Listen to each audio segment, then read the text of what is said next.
बच्चों में आज आपको कक्षा 6 जो आपकी किताब है रामायण उसका पार्ट 2 राम विवाह के बारे में पढ़ाने जा रही हूँ। ध्यान से सुना। राजा दशरथ थे, कहाँ के थे वो? अयोध्या नगरी के। उनकी 3 रानियां थी, कौशल्या, कैकेयी और सुमित्रा। कौशल्या का बेटा कौन था? राम। कैकेयी के बेटा था भरत। सुमित्रा के 2 बेटे थे, लक्ष्मण और शत्रुघ्न।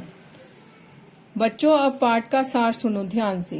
समय बीतता रहा, चारों भाई बालक से युवक हो गए। मतलब पहले वो छोटे थे, अब बड़े हो गए। तीनों रानियां भी अपने पुत्रों के विवाह के सपने सजोने लगी। द्वारपाल ने राजा दशरथ को महिषी विश्वामित्र के आगमन की सूची दी। मुनि का आगमन सुनकर राजा तुरंत उनके स्वागत सत्कार कर उनके आने का कारण पूछा। महिषी विश्वामित्र जी ने कहा, हे राजन, मैं एक सिद्धि यज्ञ कर रहा हूँ, किंतु यज्ञ पूरा होने से पहले ही राक्षस यज्ञ कुंड को अपवित्र कर देते हैं। उन राक्षसों को केवल आपका बड़ा पुत्र राम ही मार सकता है। आप राम को कुछ दिनों के लिए मेरे साथ भेज दीजिए। महिषी की बात सुनकर दशरथ जी कांप उठे और बोले, महामुनि, मायावी राक्षसों से राम कैसे लड़ पाएगा? मैं और मेरी सारी सेना आपकी सेवा में प्रस्तुत है। दशरथ की बात सुनकर विश्वामित्र राजमहल से उठकर जाने लगे। बात बिगड़ती देखकर गुरु वशिष्ठ ने दशरथ को समझाया, राजन, पुत्र मोह में पड़कर आप अपयश का काम न करें। महिषी के रहते कोई उनका बाल भी बांका नहीं कर सकता। राजा दशरथ ने गुरु वशिष्ठ की बात मान ली। महिषी विश्वामित्र से माफ़ी मांगते हुए बोले, मुनि श्रेष्ठ, मैं जानता हूँ कि आपके साथ जाने पर राम का भला ही होगा। आप राम के साथ लक्ष्मण को भी ले जाइए। राजमहल से निकलकर महिषी विश्वामित्र सरयू नदी की ओर बढ़े। राम और लक्ष्मण की सेवा से प्रसन्न होकर महिषी ने उन दोनों भाइयों को बला अति बला नामक गुप्त विद्याएं प्रदान की, जिससे उनका आत्मबल और अधिक बढ़ गया। बच्चों अब हम पढ़ेंगे तारका का संहार कैसे किया। अगले दिन उन्होंने नाव से गंगा नदी पार की। गंगा किनारे चलते चलते वे एक घने वन में पहुंचे। यह वन बहुत घना और भयानक था। पेड़ पौधे लताएं इतनी घनी थी कि सूरज की रोशनी धरती तक पहुंच ही नहीं पा रही थी। ऐसा लगता था मानो दिन में ही रात हो गई हो। महिषी ने बताया, कई वर्ष पहले यहाँ देवताओं ने मल्ले और कुरपा नामक 2 बेहद सुंदर नगर स्थापित किए थे, मगर तारका ने दोनों नगरों को तहस नहस कर दिया। तारका सुंद नामक राक्षसी पत्नी थी। तारका के पति का क्या नाम था? सुंद। और मारीच और सुबाहु की माँ थी।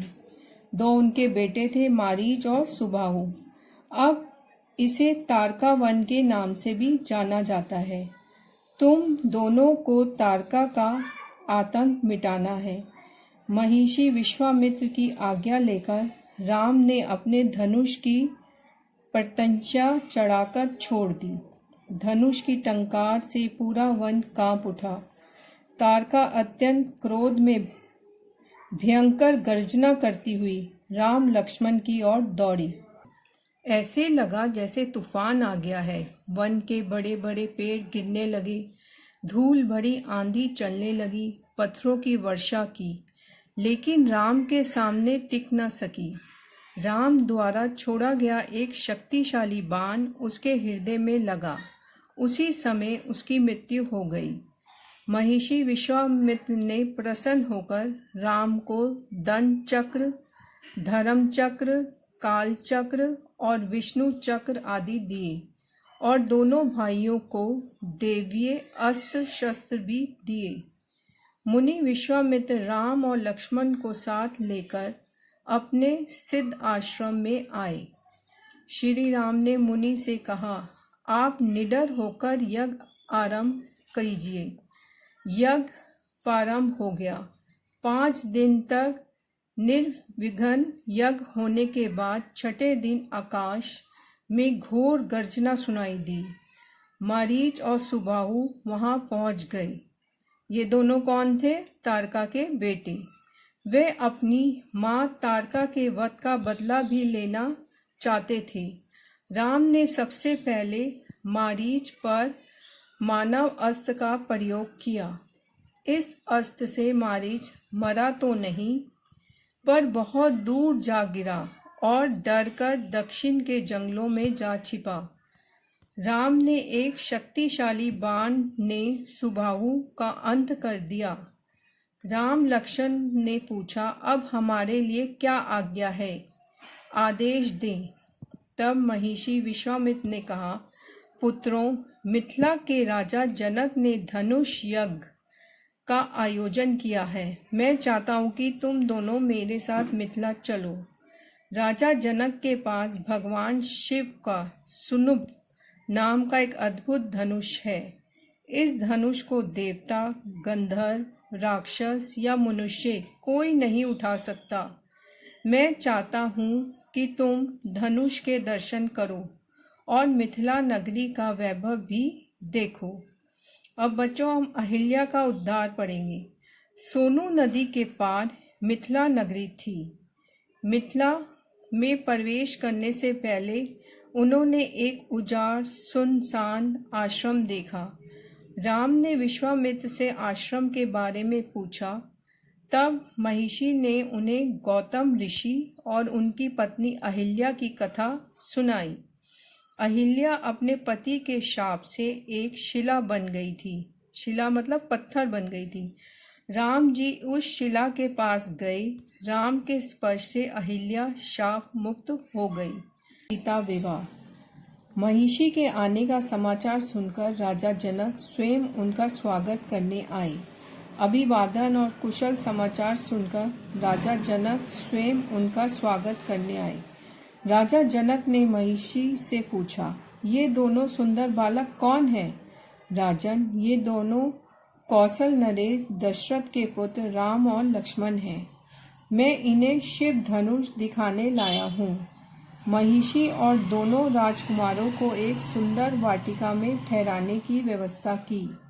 राम लक्ष्मण मिथिला नगर की शोभा देखने निकल पड़े। अगले दिन महिषी विश्वामित्र राम लक्ष्मण के साथ यज्ञशाला आए। एक बड़ी सी लोहे की पेटी पर, जिसमें 8 पहिए लगे थे, शिव धनुष रखा था। आप सबका इस धनुष यज्ञ आयोजन में स्वागत है। यह अलौकिक शिव धनुष है। मैंने प्रतिज्ञा की है कि जो इस शिव धनुष को उठाकर उस पे पतंजा चढ़ा देगा, मैं अपनी बेटी सीता का विवाह उसके साथ कर दूंगा। एक एक कर सभी राजा महाराजा शिव धनुष के पास आने लगे, मगर पतंजा चढ़ाना तो दूर, वे उसे हिला भी नहीं पाते। तब विश्वामित्र जी ने राम को शिव धनुष उठाने की आज्ञा दी। राम जी ने शिव धनुष को ऐसे उठा लिया मानो वह कोई खिलौना हो। गुरु की आज्ञा मिलते ही राम ने धनुष को ऊपर से दबाकर उसकी पतंजा चढ़ानी चाहिए, मगर जोर की आवाज के साथ धनुष बीच से ही टूट गया। सीता जी ने राम के गले में वरमाला डाल दी। महिषी की अनुमति मिलते ही राजा दशरथ के पास बारात लेकर आने का निमंत्रण भेज दिया गया। राजा दशरथ अपने सगे संबंधियों, मंत्रियों और प्रजा के गणमान्य लोगों को साथ लेकर बारात 5वें दिन मिथिला पहुंची। राजा जनक ने बारात का भव्य स्वागत किया। पूरी नगरी को तरह तरह के फूलों, पताकाओं आदि से सजाया गया था। मुख्य द्वारों पर फूलों के तोरण बनाए गए थे। बारातियों को सुंदर महलों में ठहराया गया। राजा जनक दशरथ के पास आए, हाथ जोड़कर बोले, राजन, मेरी इच्छा है कि मेरी छोटी पुत्री उर्मिला का विवाह लक्ष्मण से हो जाए। मेरे छोटे भाई कुशध्वज की भी 2 पुत्रियां हैं। मांडवी का विवाह भरत से और श्रुति कीर्ति का विवाह शत्रुघ्न से हो जाए तो मैं कृतार्थ हो जाऊंगा। पूरी रीति रिवाजों के साथ चारों भाइयों का विवाह संपन्न हुआ। अपने चारों पुत्रों के लिए सुंदर, सुशील और संस्कारी वधुएं पाकर वे अति प्रसन्न थे। ऐसा लग रहा था मानो संसार भर की खुशियां उन्हें मिल गई हों। बच्चों, अब इस पाठ के शब्दार्थ ध्यान से सुनना। संजोना का अर्थ है सजाना, पुलकित का अर्थ है रोमांचित, भावी का अर्थ है आगे आने वाली, यथोचित का अर्थ है उपयुक्त, पुत्र मोह का अर्थ है पुत्र के प्रति बहुत अधिक प्रेम, अपयश का अर्थ है बदनामी, छत्र छाया का अर्थ है शरण, बाल भी बाका न करना, कुछ भी हानि न होना, आग्रह, अनुरोध, भारी मन से का अर्थ है बहुत कष्ट से, सुदिन का अर्थ है अच्छा दिन, तुड़ीन का अर्थ है तरकश, प्रस्ताव का अर्थ है बात, तत्परता का अर्थ है मुस्तैदी, प्रत्यंचा का अर्थ है धनुष की डोरी, नित्य कर्म का अर्थ है रोज के काम, वाटिका का अर्थ है बगीचा, अलौकिक का अर्थ है अद्भुत। बच्चों, आपका ये पाठ खत्म हो गया है। धन्यवाद।